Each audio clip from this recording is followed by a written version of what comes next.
Good morning, Third Baptist. It is the last Sunday in the month of May. Can you believe it? The Lord has carried us another 30 days, and what a blessing it is. Here we are again in worship, in remote worship service, live from Fowler Chapel at Third Baptist Church of Chicago. And you know what the Bible says in the Psalm. The Psalm writer said, enter into his gates with thanksgiving, and into his courts with praise. Be thankful unto him, and bless his holy name. I don't know about you this morning, but I am glad to be able to worship the Lord. Somebody ought to lift up your hands and tell him thank you. Somebody ought to raise your voice and tell him thank you. Bless the Lord. Tell him how good he has been. Thank him for bringing you out 30 more days, bringing you through the month of May, protecting you, providing for you, keeping you, covering you. Tell the Lord thank you. Come on, lift up your voice, O ye gates, and be ye everlasting lifted up, and the King of glory shall come in. Who is the King of glory? The Lord strong and mighty. Who is the King of glory? The Lord mighty in battle. I don't know about you, but I'm glad to be alive. I'm glad to worship the Lord, and I came with a fire of praise on my tongue to tell the Lord, thank you for every good and faithful thing. Thank you for blessing me. Thank you for keeping me. Thank you for protecting me and providing for me. Thank you that even though I walk through the valley of the shadow of death, I will fear no evil, for thine are with me, thy rod and thy staff, they comfort me. Thank you, God, for keeping me, for covering me, and I came to give your name the glory, the praise, and the honor. Do it because you and you alone are worthy. Come on in and let's worship the Lord together. I feel good. I hope that you do too. And I came to praise the Lord and to tell him thank you. Come on in, Third Baptist, and let's worship the Lord together this day. Amen.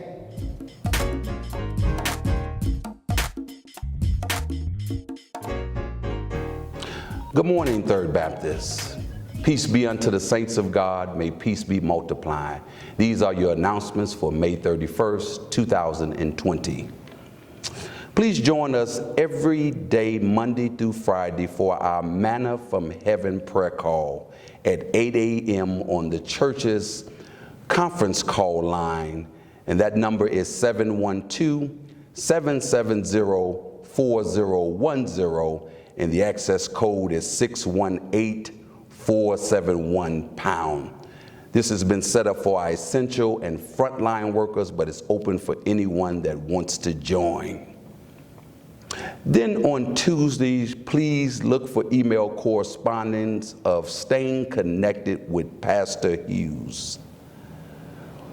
Wednesday, the youth ministry quarantine check-in at 7 p.m. every Wednesday on the Zoom platform, and the information is on the church's Facebook page.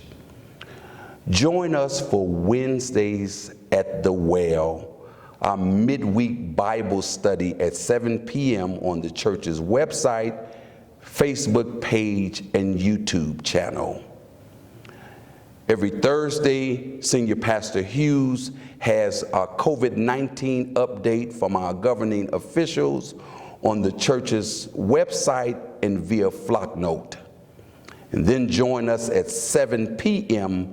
for our church-wide prayer call, and that's at the church's conference call line, 712-770-4010. And again, the access code is 618-471#. And then every Saturday, Third Baptist Church of Chicago Food Pantry is open to all those that want to come, 10 a.m. to 12 noon. Again, 10 a.m. to 12 noon. These have been your announcements. Please govern yourselves accordingly. Let me take this opportunity to say thank you. Thank you to the leadership of the Third Baptist Church of Chicago Food Pantry, LaDonna Robinson, and all of the leaders and all of the volunteers who are helping during these times. We are seeing an increase in our support. Now we are furnishing food to over 350 people per week. I imagine that the pandemic is causing the increase, and we want to, as a church, continue our efforts. I remember when Jesus was speaking to Peter. He asked Peter, "Do you love me?" And Peter said, "Yes, Lord. You know that I love you." And Jesus said, "Well, feed my sheep." Peter, if you love me, feed my sheep. Jesus was not only necessarily talking about preaching, feeding them the word of God, but Jesus was also concerned with the body. The body must be paired with the mind and the spirit. That one to be whole needs both mind, body, and spirit. So I make this honest appeal and plea to you that we need help in the pantry, and we need help from men in the pantry.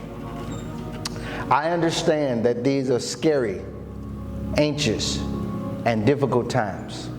And I know that people are scared to be out. I know that it feels like every moment that we step out of our doors, we're playing a game with our lives. But I believe God is protecting us and keeping us. And we need to do our best to see to it that we are taking care of those who are in need. I'm asking you, beseeching and pleading, that we get some more men to help us in the pantry. We need about 4 to 5 men. All we need is about 1 to 2 hours to be able to unload the truck, get the food ready, to be able to hand it out to God's people. Let me say to you, if we cannot get 4 or 5 men to help in the pantry, I, as the pastor, have to make a difficult decision. And that might mean canceling and shutting down the food pantry. And I do not want to do that. But I understand how you feel. And I understand the anxiousness that comes with this moment. But I'm praying and asking you, please, if you have 1 or 2 hours to spare once a week, please help us to do this so that we can continue to bless God's people who are in need. It is the most pristine, profound thing to do, to help people who cannot help themselves. It is a responsibility of the church. It is a responsibility of those who have to help those who have not. Please help us to continue our efforts. I do not want to shut the pantry down, but I cannot mistreat the few people that we do have to help. I cannot overwork them and overwhelm them. And I'm asking for your help. Please help us. 4 to 5 men, 1 to 2 hours a week, just to help us to continue our efforts. Please find it in your hearts and your spirits and time if you can help. Please contact the church at 773-445-8500 and ask for the food pantry or leave a message. You may send an email or reach out to us on our media platforms for assistance. Contact LaDonna Robinson or just simply leave a message if you can help. Or if you can help, please be here on Friday morning between 9 and 12 p.m. Also on Saturday morning between 9 and 12 p.m. Thank you, and please help us to continue our efforts for the least of them so that those who are in need can be supported during this time. God bless you, and thank you. Amen. Shall we pray? Our Lord and our God, how excellent is your name in all the earth. Father and God, we searched low and we searched high. We still couldn't find nobody like you. God, before we ask for anything, we want to tell you thank you for everything. God, we thank you for our last night's slumber as we slept, God. We thank you, oh God, that no fires broke out and no thieves broke in. God, we thank you that last night was not our last night. It was, our bed did not turn into our cooling boards, oh God, but you thought so worthy of us, God, that you touched the key of nature this morning and our eyes flew open, oh God, and we caught sight of this brand new glorious day in you. Oh God, we want to tell you thank you. I know things are crazy with the coronavirus and the pandemic, God, but you keep on making a way out of no way, God. And we want to tell you thank you, oh God. As we look, God, you've been keeping us, oh God. You've been watching over us, oh God. And we thank you, oh God, for every good and perfect gift, God. We thank you, oh God. God, we ask, oh God, that you continue to go before us, oh God, and make easy and successful our ways, oh God. We ask, oh God, you continue to bind us together where one cannot fall without the other, God. We thank you, oh God. We thank you, Jesus, for waking us up. Thank you, oh God, for our shelter, the food, and everything that you have provided for us, God. We thank you, oh God, for our church, oh God, keeping us for doing a time such as this, oh God. We thank you, oh God, that you continue to bless our leader, oh God. Continue to strengthen him, oh God, where any weaknesses might be, oh God. Continue to undergird him with your word, oh God. Continue to go around and stand around and be a fence, oh God, around him. Oh God, we thank you for his family, oh God. Continue to watch over and bless the children and his wife, oh God. Continue to bless every arm that extends from Third Baptist Church of Chicago, every effort, oh God, that we're seeking to do, oh God. Continue to bless the food pantry as they continue to deliver unto those that are in need, oh God. We just thank you, oh God, that you will continue to watch over and keep us during these times, oh God. I know that what the devil meant for bad, God, you'll turn it around for your good, God, and we stop by your house of prayer today to tell you thank you, oh God. I know the enemy wants us to get defeated and be fearful during these times, oh God, but we put our trust in you. We're looking unto Jesus, who is the author and the finisher of our faith. We count it all joy in your name, Father. We give you glory, we give you honor, and we give you praise. It's in the name that's above every name. It's in the name of Jesus Christ we pray. And God's people said, amen, amen, amen.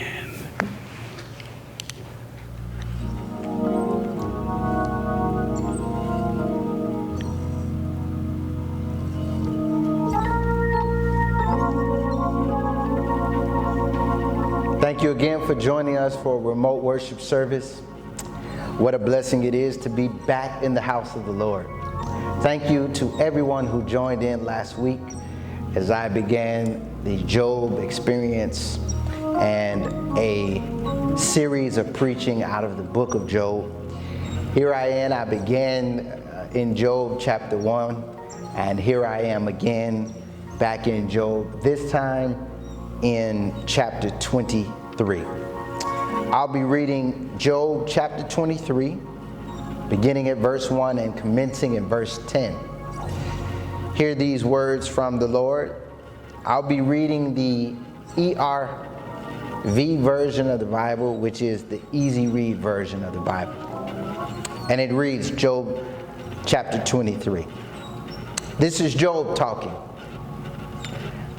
I am still complaining today. I groan because God is still making me suffer. I wish I knew where to find him. I wish I knew how to go to where he lives. I would present my case to him. I would make my argument to show that I am innocent. He could give his response and I would understand. I would listen closely to what he says. Would you, God, use his power against me? No, he would listen to me. Since I am an honest man, he would let me tell my story. Then my judge would set me free. But if I go to the east, God is not there.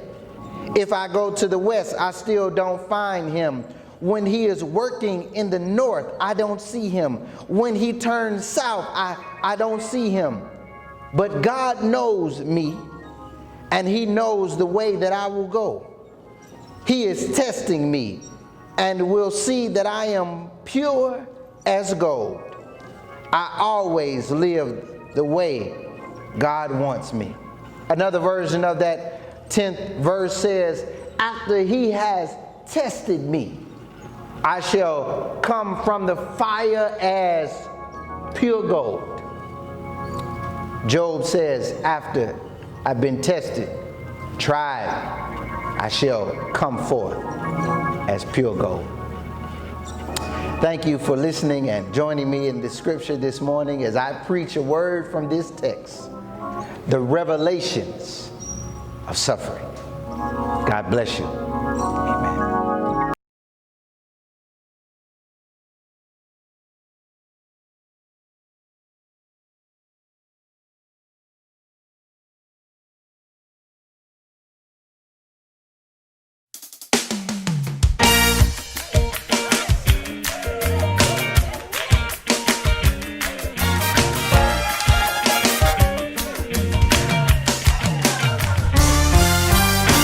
Great God,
Let us pray.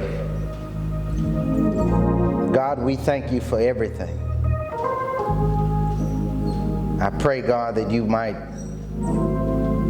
consecrate my words and voice so that only your voice might be heard. Hide and diminish me so far behind the cross that only you might be seen. God, if there is anything broken in us or me, I pray that the blood that you shed on Calvary's cross could fix, mend, and repair. And God, let nothing in me hinder your word from blessing your people. We need a word from you, and I need you to preach. I give your name the glory, the honor, and the praise. In the mighty and matchless name of Jesus Christ, the one who is the incarnated, crucified, resurrected, and yet coming King, we pray. Let every heart say, amen.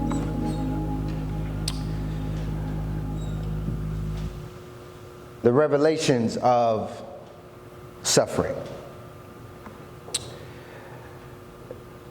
One of my most memorable professors during my master's work in seminary was in the person of Reverend Dr. Claude Meroltini.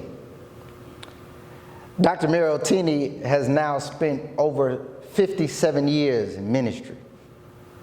He was serious about education. He was dedicated to the task and the responsibility of training new leaders who would lead the church.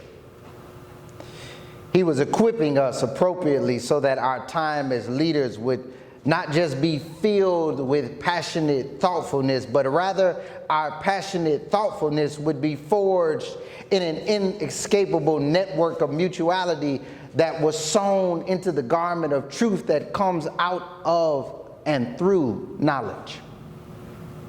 He lives now and believes that the words of Paul that he shared with Timothy when Paul said, study to show thyself approved, a workman of God, needing not to be ashamed, rightfully dividing the word of truth.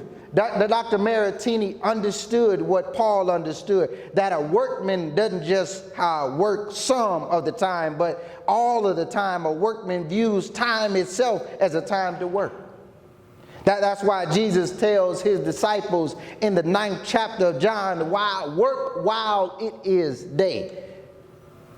Because for the night is coming and no one can work at night. But Jesus wasn't talking about AM or PM. Jesus was talking about life and death and time and eternity. Do your work while you have the days of your life, because night, and no one can work when it's night, because at night it's time for you to hand in to God what you have put your hands on, and God will grade the work that you've gathered and offered with the days of your life and when they are over. To be sure that we were learning, Dr. Meroltini had some conventional ideas. He had some unconventional ideas. Dr. Meroltini would give us pop quizzes. Now I admit, no one really likes to be tested, do they? But the worst exam, the worst test that anybody can get is a pop quiz.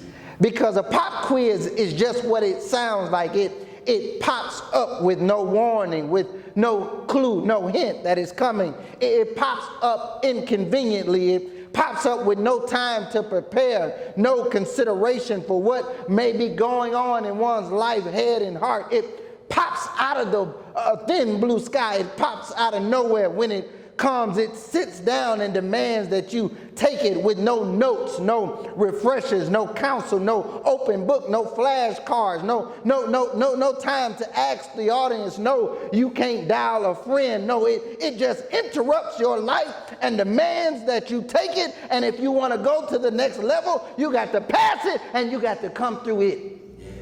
No, I'm not talking about just the pop quiz from a teacher in a classroom to pass a class to graduate. What I'm really talking about is when life hands you a pop quiz and God is the professor, and when your life is on the line, when your life becomes a pop quiz, you didn't ask for it, you didn't plan for it, you didn't prepare for it, you don't have the answers, you don't have the preparation, you don't have time to study, but the difference in the test is you got to pass it because it's the difference between life and death. Does anybody know what I'm talking about? Has life ever handed you something that you didn't ask for, that you didn't plan for, that you didn't prepare for, but it found its way into your life and it disrupted your life and it's demanding, if you want to live, you got to come through me?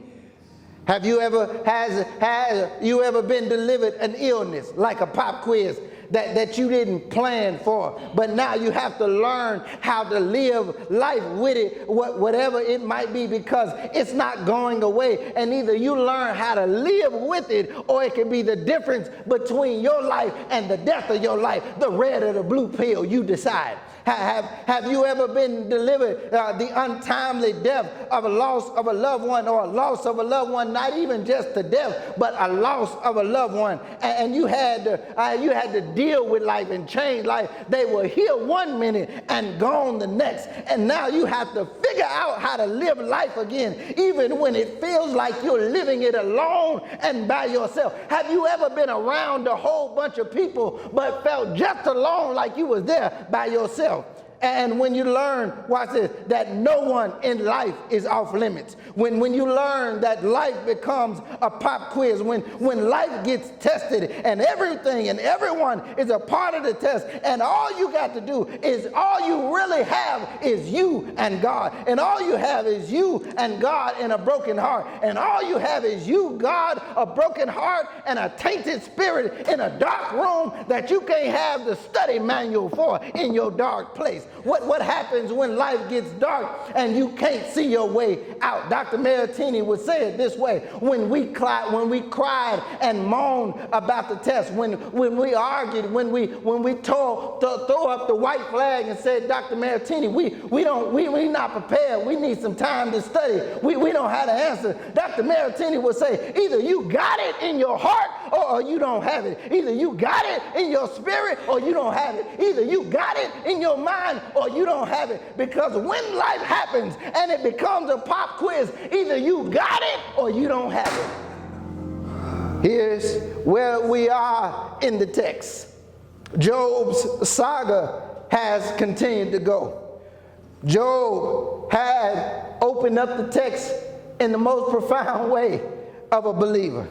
His first declarations are faithful in the beginning.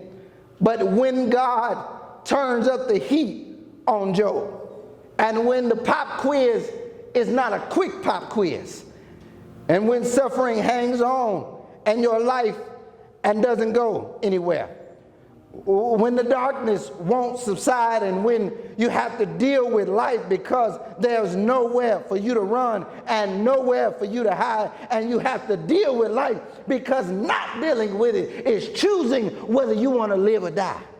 Job started off well, like most of us. Naked I came from my mother's womb, and naked shall I return. He said, the Lord giveth, and the Lord taketh away. Let the name of the Lord be praised.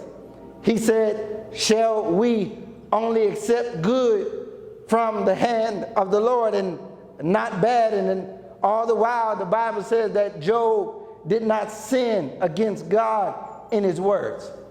But here we are some 20 chapters later, and Job's praise party has penetrated the backdrop of his position and reversed and reverted into pity and shame and despair and disbelief. Job begins to question God and even curse the day that he was conceived. Watch it. Job says, I'm blameless, I'm innocent, and I don't understand. I don't deserve this, and it seems that my verdict has already been handed down. Job said, I'm guilty before the trial even begins. And so what good is it to protest, to appeal when I'm guilty and my verdict has come from the Lord? Job says, I can't even stand my life. I hate it, and I curse the day that I was born. Job said, I wish God could forget the day that I was born. I wish he could erase it from the book and strip it from the almanac. I should have died at birth. He says, but what's the point of life when it doesn't make sense, and when God blocks all of the roads of meaning, when my worst fears have come true, my repulse is shattered, my peace is destroyed, and death has invaded my life? You know what happens when you let your despair start talking? When you let your pain start being louder than your voice, when your pain gets louder than your praise, you're in a dark place. And then, to make matters worse, the Bible says some friends have come. They have come and to comfort him, and they have come to be with him. And just like human people do, they quickly began to resolve Job's experience as his fault. And they began to analyze and detect and make resolutions and unmerited conclusions about where Job is and why and how he got there. And they conclude that the reason Job, they ask him, the reason why you might be in this situation is because you need to testify about some secrets that you got in your holy closet. No one, everybody thinks you a good man, but good men, this don't happen to good people. They begin to cross-examine him and stand by asking, is this what innocent and faithful people get? One of them says, that does God Almighty ever get things wrong or backwards? Isn't this what happens when one forgets about who God is? They tell Job, don't blame fate when things go wrong. Trouble doesn't just come from anywhere. I mean, that's not the way God works. And will God reject a good person and then accept someone who is bad? They tell Job, come off of it now. Just come down off of your righteous high horse of faithfulness. You can't be that good, because God doesn't just dump this kind of stuff on good people. He says, tell us who you really are, and tell us what you really done, and tell us all about the stuff that you don't want to talk about to other people. Tell us what's in your closet that you got to repent from. And then Job learns that suffering can reveal some extravagant revelations. Yeah. Suffering can pull unknown revelations that can be stuffed into a dark closet and that needs some light to be shed on it. That's right. Suffering can shine a light in a dark room, can it? Yeah. Suffering can produce some deep revelation. Now, I know that sounds oxymoronic, right? Because we want our revelations to happen without suffering. But it doesn't work like that. Because before the revelation of the resurrection comes the crucifixion and the cross, doesn't it? Job received some deep revelations about his friends and about God and even about himself. Because of his deep suffering, you can get deep revelations. Can I give you a few of them? Watch this. The first revelation for Job is that Job realizes that everybody can't handle his suffering. Job realized that his suffering became the theological pedestal for their own righteousness. His suffering became the catalyst and the measuring stick to prove that they were better than he was because he was suffering. Can I tell you that sometimes your suffering has to reveal the heart and the intentions of the people standing next to you? Your suffering doesn't just prove your strength in your heart. Sometimes your suffering reveals the weakness in your neighbor's heart. Let me say that again. Sometimes the suffering didn't just reveal the strength in your heart. Sometimes it reveals the weakness in the one standing next to you. Yeah, sometimes your suffering doesn't just validate your intentions. Sometimes your suffering authenticates their intentions. Understanding that your struggles and your suffering, you might be talking to more people, but your circle of who you're talking to intimately might be getting smaller. Can I get a witness here? You might be on social media, but you might be realizing that one thing that you need to social distance from is social media, because anything with social in it doesn't have a conscious mentality. I just said something, I don't know if you caught it, but some of us during the pandemic, maybe we need to smaller and shorten our circle. Maybe we need to step away from some things so that we can get closer to Him. Maybe God is using our suffering as a way to pull us away from the things that pull us away from Him. Job realized that, watch this, he realized that after his wife got through talking and after his friends got through talking, Job realized that it wasn't just him and them, it was him and God. Yeah, let me stop there for a minute. Suffering pulls you away from people so that God can isolate you by yourself, because God has to bless you in secret so that He can bring you out in the open. God will pull you away from people that in your suffering, God will snatch you away from the things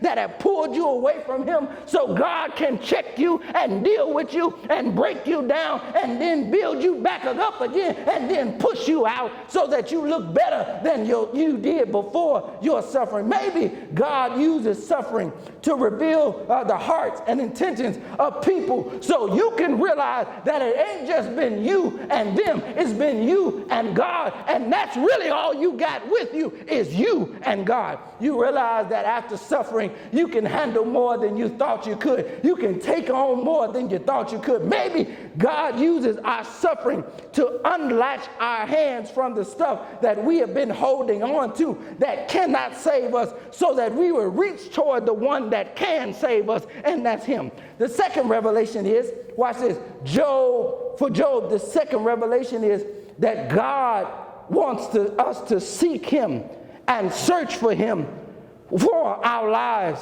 not just for the freedom and the deliverance of what's happening in our life. Let me say it again.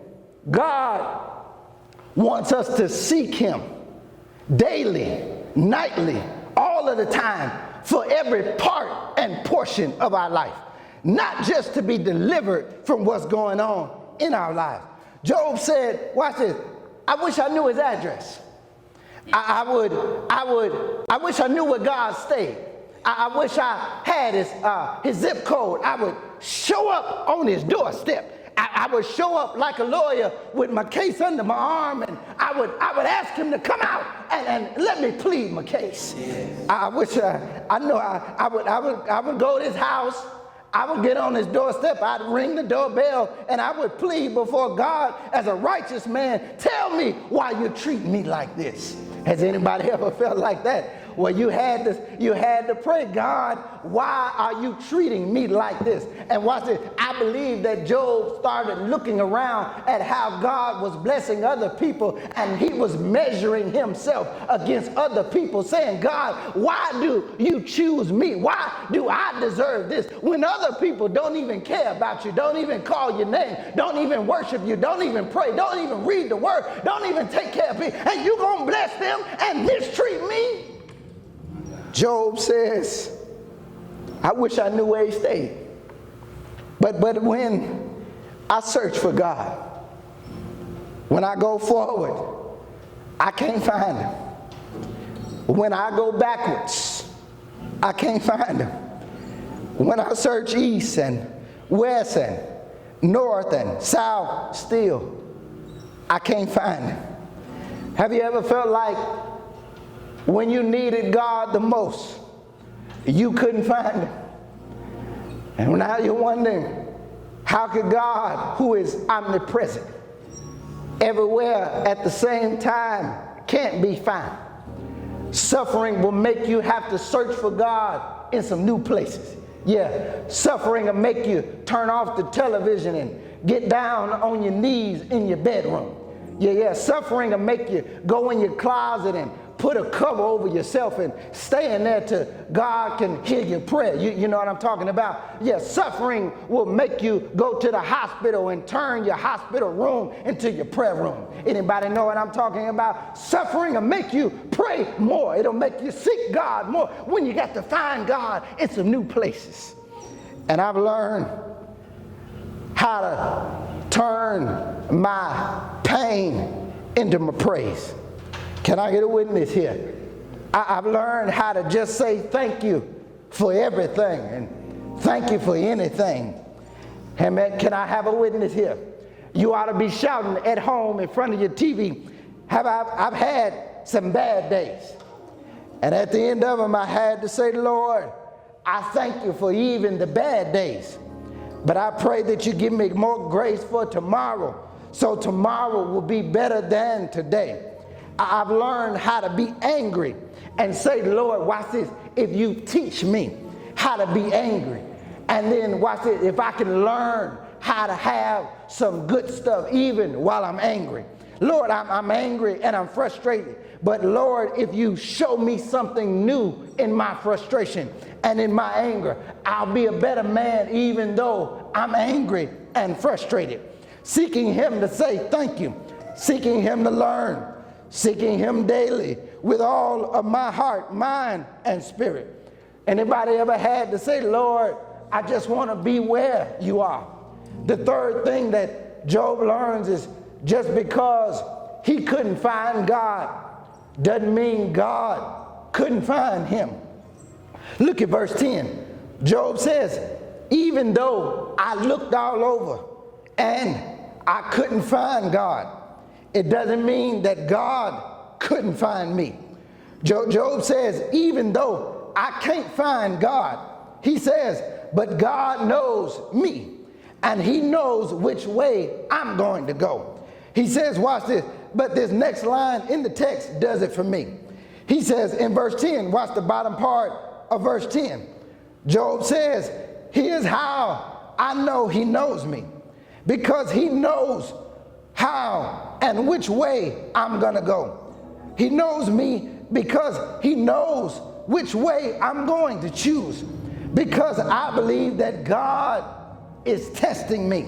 I believe after he has tested me, after he has tried me in the first place, I shall come out of the test like pure gold. I like another version of the text. It says, after I have come through the fire, I shall come out like pure gold. I shall come out better than I went in. And even if I can't detect God's location, and even if he can't find, if I can't find him, it's fine. If God wants to test me with the fire, it's fine. If God wants to test me in my life, it's fine. If God wants to break me and then hide from me, that's fine too. If God wants to isolate me by myself, that's fine. But Job, here's what it is. Job says, but he knows something else about God. He said, though I can't find him and God is hiding from me, I know that God won't leave me. God have mercy. I can't find him. I don't know where his location is, but I know that God won't leave me or forsake me. And God is only testing me. He's only trying me. And I will, he says, I'll come out passing the test. Job says, after I've been tested, after I've been tried, I shall come out like pure gold. And you know what that means, right? Pure gold. That means that it's been purified. It means that it's been cleansed and cleaned. It means that it's been decontaminated. It means that it's been disinfected. It means that it's been sanitized. It means that it's been filtered. It means that it's been refined and distilled and fumigated. It means that it's been neutralized and sterilized. It's been pasteurized. It's been heated, tested, tried, and proven that it's a good faith. And it reminds me, as a close now, It reminds me of that old hymn song and the lyric that says, by and by we shall understand it better. By and by. Trials dark on every hand, and we cannot understand. All the ways of God will lead us to that blessed promised land. But he guides me with his eyes, and he holds me strength in his hand, and we shall follow him, God have mercy, until we die. For we'll understand it better by and by. Temptations, hidden snares often take us unaware, and our hearts are made to bleed for a thoughtless word or deed. And we wonder why the test, but we'll understand it better by and by. We'll understand it better by and by. I've been tested, I've been tried by the fire, but I shall come out like full pure gold, tested, cleansed, clean, and clear. When suffering gives us revelation, don't be afraid, for God is with us. God is in us, and God will see us through. Suffering we might be, sad, tested, and tried we might be, but God, who is our keeper, will keep us until eternity. God bless you. God love you, and so do I. The revelations of suffering are not over. God said, after you have been tried and tested, after you have suffered a while, I will establish you, keep you, and build you up again. This is the God where we serve. This is the prayer that we pray. This is the praise that we give. This is the joy that we experience. If you're listening to me today, I'm opening the doors of Third Baptist Church of Chicago. You don't have to suffer by yourself. God said, forsake not the gathering of God's people, for in the gathering there is power. There is power, and there is profound beauty and joy. If you're here listening to me today on our social media platforms, our website, or wherever you might be hearing me, choose today. Choose ye this day the Lord. And I believe that the Lord that changed all of our lives will change yours too. Find him.